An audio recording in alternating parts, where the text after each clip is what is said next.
Assembly ఎన్నికలకు ముందు ఇష్టం వచ్చిన వాగ్దానాలు ఇచ్చింది. ఏమన్నారు? 2 లక్షల ఉద్యోగాలు ఇస్తామన్నారు, 2 లక్షల రుణమాఫీ అన్నారు, అందరికీ అన్ని అన్నారు. కానీ ఇప్పుడు కుడితిల పడ్డ ఎలకలెక్క అయింది పరిస్థితి. అధికారంలోకి వచ్చిండ్రు, ఏం చేయాలనో తెలుస్తలేదు.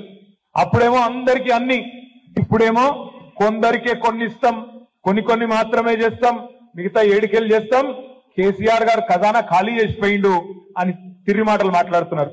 నిజంగా కూడా ఈ ప్రభుత్వం వచ్చినాక ఈ రోజు ఒకరు ఇద్దరు కాదు, ఎంతో మంది చెప్తున్నారు, మాకు రైతులు బాధపడుతున్నారు.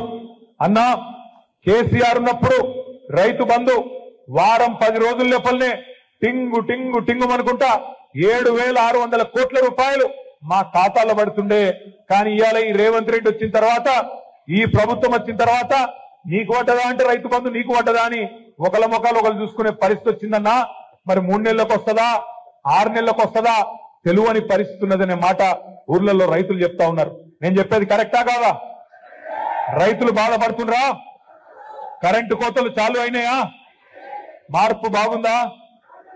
నేను అడుగుతలేను మిమ్మల్ని, వాళ్ళకు ఎవరైనా ఏదైనా కాంగ్రెస్ వాళ్ళకు ఓటేసిన వాళ్ళు అన్నా మరి కరెంటు రాకపోయాని మీ దగ్గరకు వస్తే అడుగుండ్రి, మార్పు బాగుందా అని అడుగుండ్రి.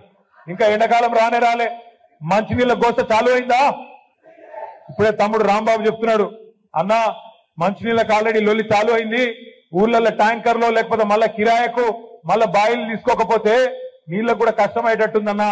మిషన్ భగీరథ కనీసం మెయింటైన్ చేసే పరిస్థితి కూడా లేదు, ఆ తెలివి కూడా లేదు వీళ్ళకని చెప్పి తమ్ముడు చెప్తా ఉన్నాడు జెడ్పీటీసీ గారు. నేను మిమ్మల్ని అందరినీ కోరేది ఒకటే, చెల్లెలు చెప్పింది, పద్మ చెప్పింది కరెక్ట్.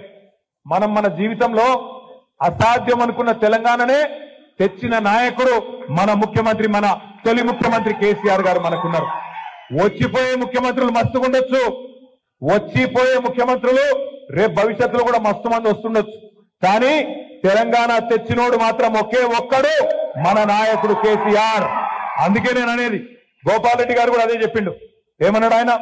అన్నా, ఎవరు ఎన్ని చెప్పినా, ఎన్ని మాయ మాటలు చెప్పినా తెలంగాణ తెచ్చింది ఎవరు అంటే తప్పకుండా కేసీఆర్ అనే మాట రాయాల్సి వస్తుంది, దాన్ని ఎవరు చెరిపేయలేరనే మాట వారు చెప్తా ఉన్నారు.